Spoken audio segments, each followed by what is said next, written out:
Well, I am delighted to have this opportunity for this conversation with all of you, and I want to begin by thanking Johannes for being willing to moderate this event for us, and also to the Black Diamond, which I saw as I was taking a short boat trip and went by and marveled at it. And I'm looking forward to this opportunity. Now, someone asked me why, if you're here in Denmark and then you're going on to Norway and Sweden, and then later in the month you'll be in Finland, why would you take time to have this discussion with young Danes? And I think the answer is very obvious to me. And that is because, as Johannes just said, I spend all of my time trying to figure out how we're going to give to you, to my daughter, to the young people that I work with every day, the opportunity for the best kind of future possible. And it's always different wherever I am in the world. I can speak with young people in Indonesia, or in February I was in Tunisia, today here in Copenhagen, but there's a common theme, and it perhaps is more pronounced because of the connectivity of the world that we are all living in, that didn't exist certainly when I was your age, or even a decade ago, to the extent it does today. So there are commonalities that young people themselves are feeling and seeing that might never have been apparent in the past.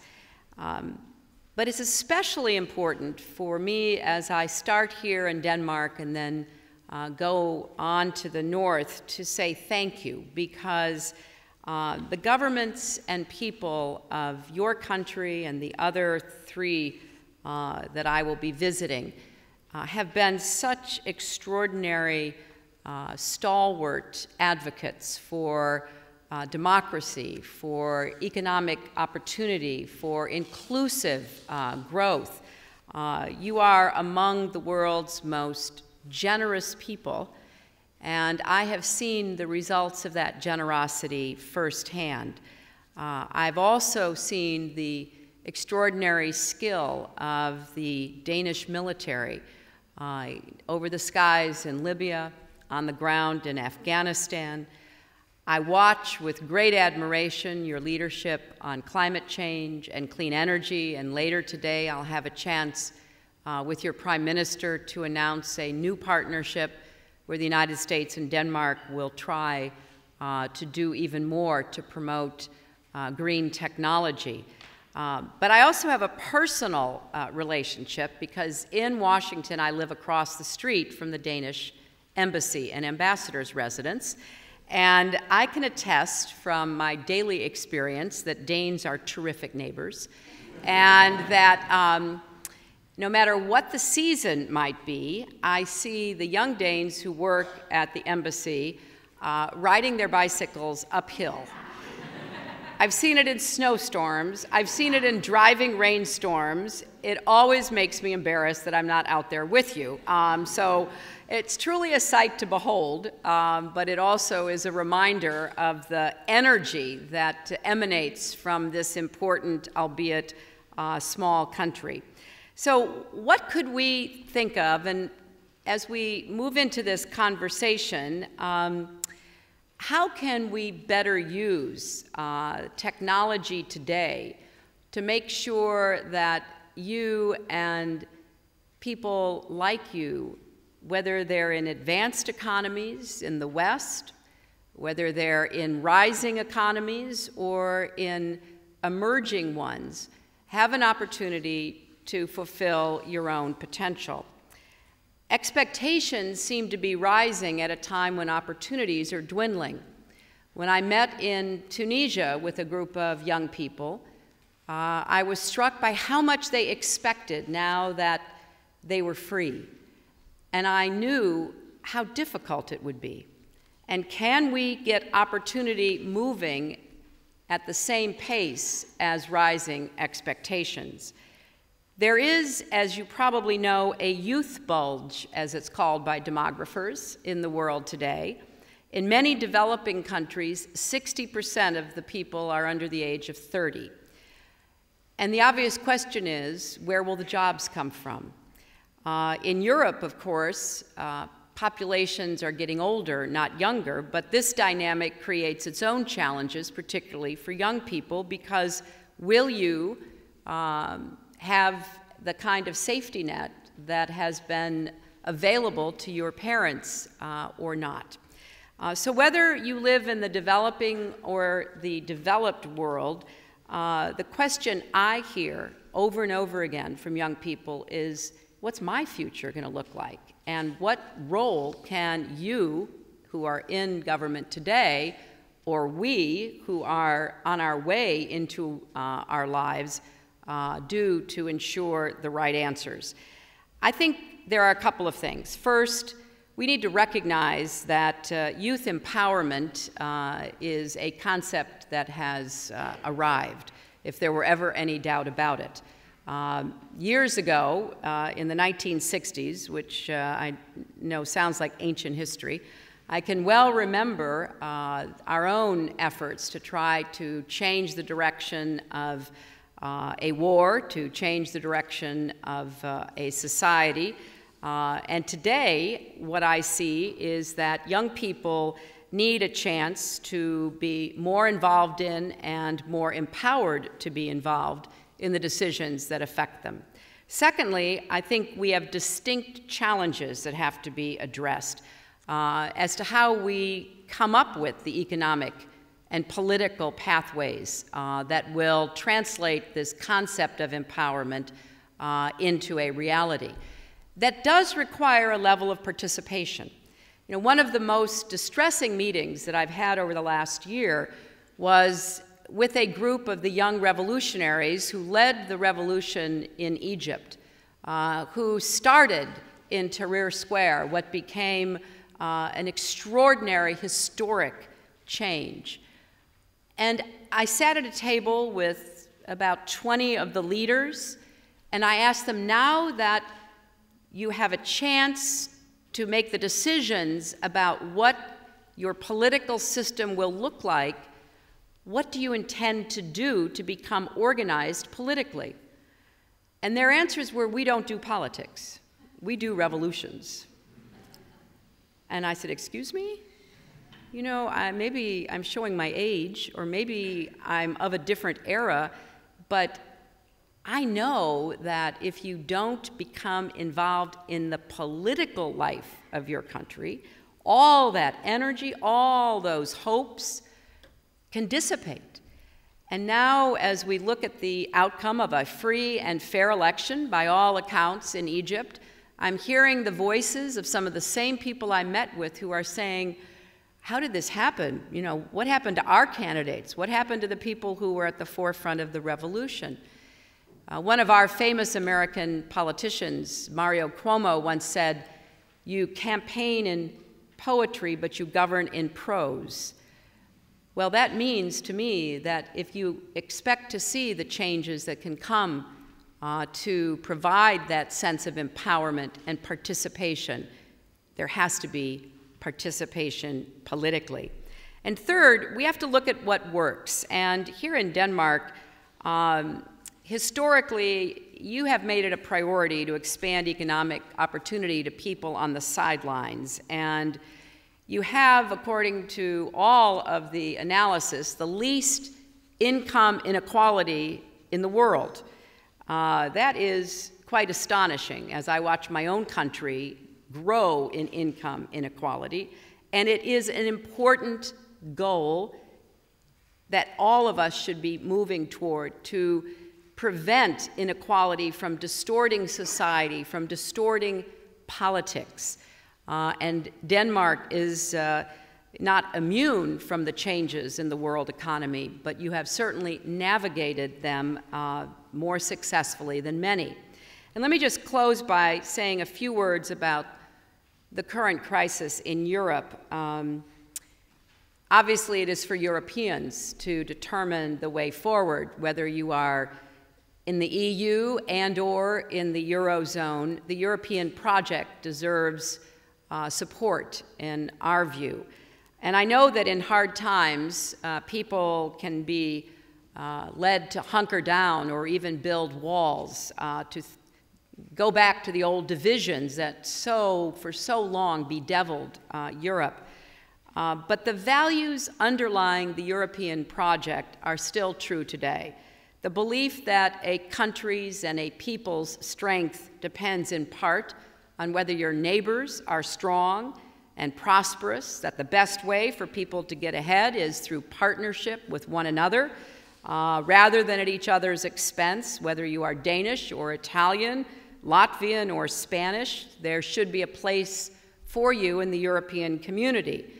And the dream of a Europe in which all people from all backgrounds live and work in dignity and peace is what inspired generations that came before you to persist in the European project.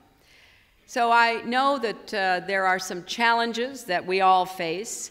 I'm certainly aware of the ones that my country is facing, but I am confident that the values that we have in common and the aspirations that are shared not only by Danes and Americans, but increasingly by people everywhere, can be given the reality that we all deserve, but only if there is a level of political participation by young people. So I say the same thing whether I'm in Cairo or Copenhagen. Get in the game, dare to compete, be part of charting the new future that is waiting to be born, and the United States will be very proud and happy to make that journey with you. Thank you all very much.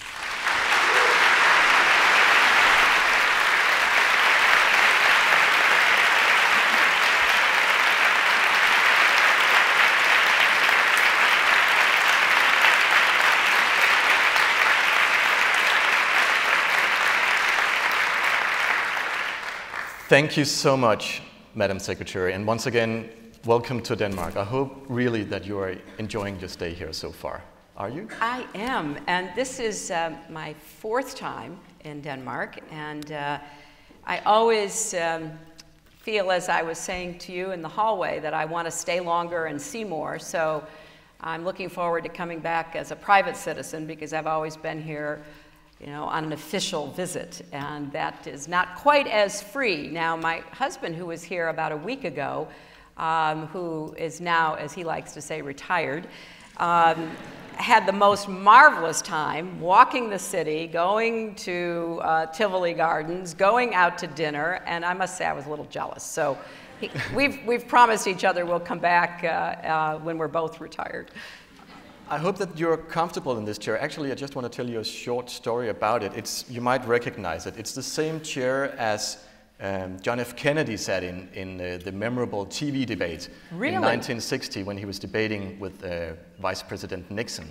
So it's kind of iconic for Danish design. And this is a commercial break, right? Yeah, this is good. This is good. Danish design is, you know, among my favorites. So now that I'm sitting in the same chair John Kennedy sat in, I have to sit up straight. A great chair for a great person. I would like to start out by asking you a question about Denmark, actually. When you travel around the globe as a Dane, you're often met with, oh, Denmark, isn't that the capital in Norway? Or you have polar bears walking around in the streets. I know that you know our country, you've been here, but honestly, Madam Secretary, what do you think when I say Denmark? I think of progress, strength, accomplishment, because I've seen it. I've seen it over several decades now. And the leadership that Denmark has shown in humanitarian and security and technology and design and social organization and political stability and democratic sustainability is, you know, very admirable. And it's something that I really look to, because of course you're a small country, but if you add up all that Denmark has contributed, it's quite a remarkable history. I would like to ask you, as the US Secretary of State, what is your greatest concern right now? Well, you know, they are interlocking. Always the greatest concern when you're in a position like this is the fear that there can be nuclear proliferation, and either by a rogue state or by a non-state actor. We know that a lot of the extremist terrorist groups keep seeking weapons of mass destruction, not only nuclear and radiological material, but chemical and biological, and that is deeply distressing.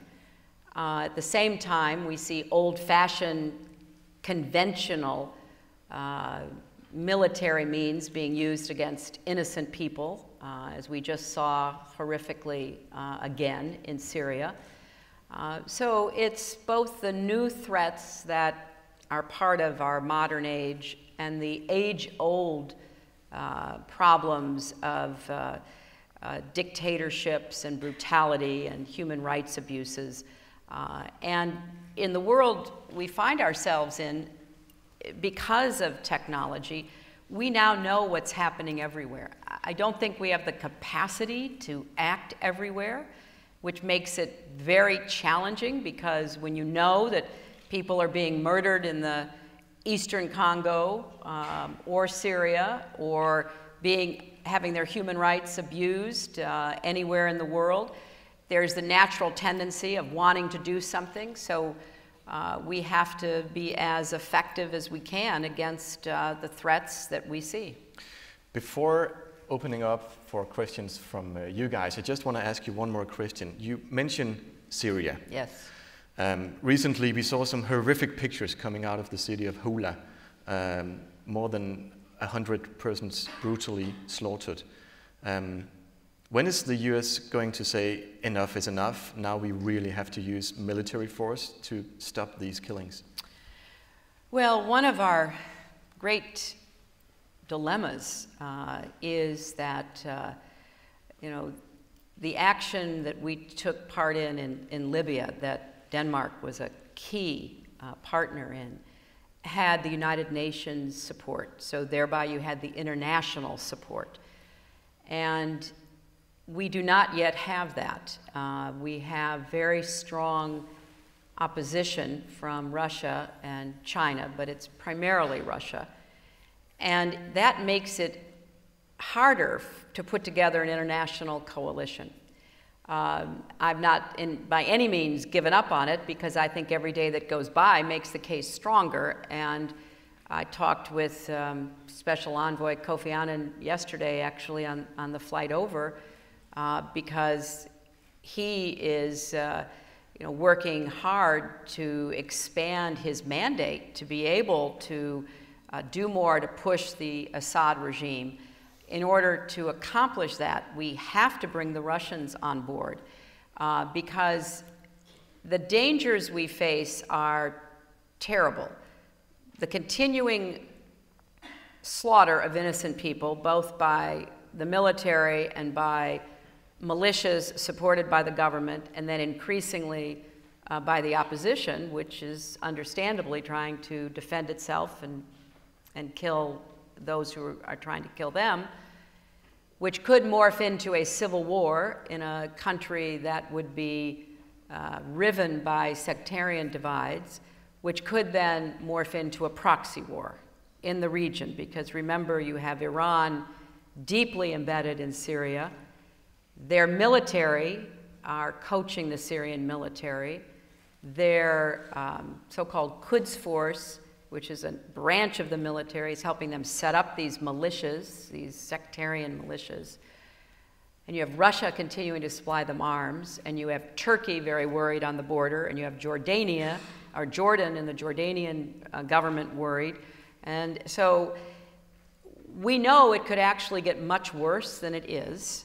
and we're trying to prevent that. And my argument to the Russians is they keep telling me they don't want to see a civil war, and I have been telling them their policy is going to help contribute to a civil war. So it's not a satisfactory answer yet, but we're trying to keep pushing all the pieces together to support Kofi Annan as an independent voice, because the Syrians are not going to listen to us. They will listen maybe to the Russians, so we have to keep pushing them.